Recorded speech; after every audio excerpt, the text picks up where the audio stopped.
ወዳጄ በህይወት ተስፋ የቆረጥክበት ጊዜ አለ? ከፊት ለፊት ያለው ችግር እንደ ተራራ ገዝፎ መፍትሄው ደግሞ የራቀ መስሎ ተሰምቶ ያውቃል? እንግዲያውስ ዛሬ የምንሰማው ታሪክ በጨለማ ውስጥ ስለታየው ብርሃን ይሆናል። ይህ ታሪክ የአንድ ሰው ብቻ አይደለም። ይህ ታሪክ የህዝብ የነጻነትና የማይቻል የሚመስለውን ድል የማድረግ ታሪክ ነው። ይህ የሙሴና የእስራኤል ህዝብ ታሪክ ነው። በዚህ ውስጥ እንዴት አድርገው በጨለማ ውስጥ ብርሃንን እንዳዩ የምናይበት ስለሆነ እስከ መጨረሻው ከተከታተላችሁ በህይወታችሁ ለገጠማችሁ ቀይ ባህር እንዴት የምትሻገሩበትን መንገድ የምታገኙበትን ሚስጥር ታያላችሁ። በጥንቷ ግብጽ እስራኤላውያን በከባድ ባርነት ቀንበር ስር ወድቃ ነበር። ጩኸታቸው ወደ ሰማይ ይወጣ ነበር። ጨለማው የበዛ ተስፋው የጠፋ የሚመስልበት ዘመን።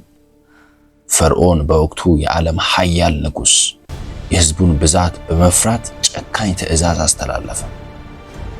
የሚወለዱትን ወንድ ልጆች ሁሉ ወደ ወንዝ እንዲጣሉ ነበር ያደረገው።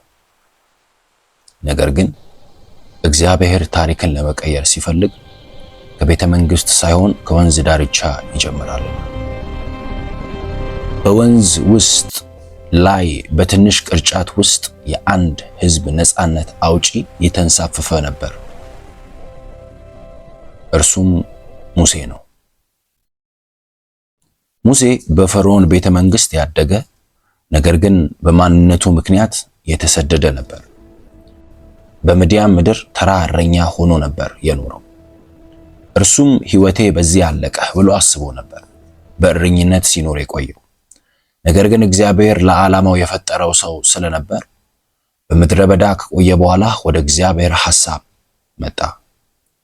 የሚቃጠለውን ቁጥቋጦ እሳቱ ይነዳል፣ ነገር ግን ቅጠሉ አይቃጠልም። ከዚያ ውስጥ የእግዚአብሔር ድምፅ ወጣ። ሙሴ ሙሴ፣ ህዝቤን ነፃ ልታወጣ እልክሃለሁ አለው። ሙሴ ፈራ። እኔ ማን ነኝ? አፉ የሚተባተብ ሰው እኮ ነኝ አለ።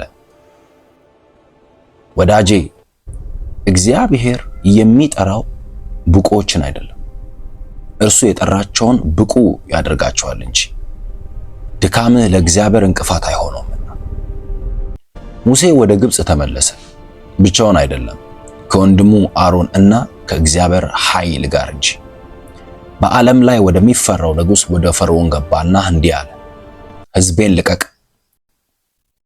ፈርዖን ግን ልቡን አጠነከረ። እግዚአብሔር ማን ነው ሲል ጠየቀ።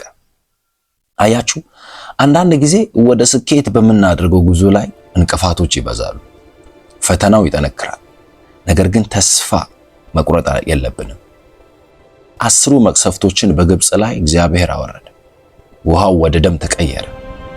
ጨለማ ግብጽን ዋጠ። ይህም የሚያሳየን እውነት እና ፍትህ መጨረሻ ላይ ማሸነፋቸው እንደማይቀር።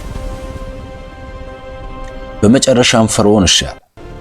ህዝቡ ወጡ፣ ነገር ግን ፈተናው አልተጠናቀቀም። ከፊታቸው ሰፊና ትልቅ ቀይ ባህር፣ ከኋላቸው ደግሞ በቁጣ የሚጋለቡ የፈርዖን ጦር እስራኤላውያንን ያስጨንቁ ነበር። በግብጽ መቃብር ጠፍቶ ነው እዚህ ያመጣህን ብለው እነርሱ ደግሞ በሙሴ ላይ ይነሱ ነበር።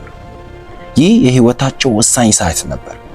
መውጫ በሌለበት ሁሉም ነገር በተዘጋጋበት ሰዓት ሙሴ ግን በእምነት ቆመ። እንዲህም አለ፣ አትፍሩ፣ ዛሬ የምታዩአቸውን ግብፃውያንን ዳግመኛ አታዩአቸውም አላቸው። እግዚአብሔር ይዋጋላችኋልና እናንተ ግን ዝም ትላላችሁ። ሙሴ በትሩን አነሳ፣ ባህሩም ለሁለት ተከፈለ። የማይቻል ነገር የለም። መንገድ የሌለበት ቦታ ላይ መንገድን የሚሰራ እግዚአብሔር ነውና። ባህሩን ተሻገሩ። ነፃነት ግን መጀመሪያ እንጂ መጨረሻ አልነበረም። በሲና ተራራ እግዚአብሔር ለሕዝቡ 10ቱ ትእዛዛትን ሰጠ። ነፃነት ያለ ኃላፊነት ዋጋ የለውምና። በምድረ በዳው ጉዞ ሙሴ ታላቅ መሪ መሆኑን አስመሰከረ። ሕዝቡ ሲራብ መና ከሰማይ ወረደ፣ ሲጠማው ውሃ ከአለት ፈለቀ። ጠጡ፣ እግዚአብሔር ረዳታቸው ነውና። በመጨረሻም የሙሴ ታሪክ የትላንት ታሪክ ብቻ አይደለም። ዛሬ አንተ ያለህበት ሁኔታ ምንድነው? ፈርዖን ሆኖብህ ጤንነት ማጣት፣ ገንዘብ ማጣት አስጨንቋል? ወይስ ከፊት ያለው ቀይ ባህር ሆኖ የኑሮ ጥያቄ ያስፈራርቷል? አስታውስ፣ ሙሴ በትሩን ያነሳው ባህሩ ከተከፈለ በኋላ አይደለም።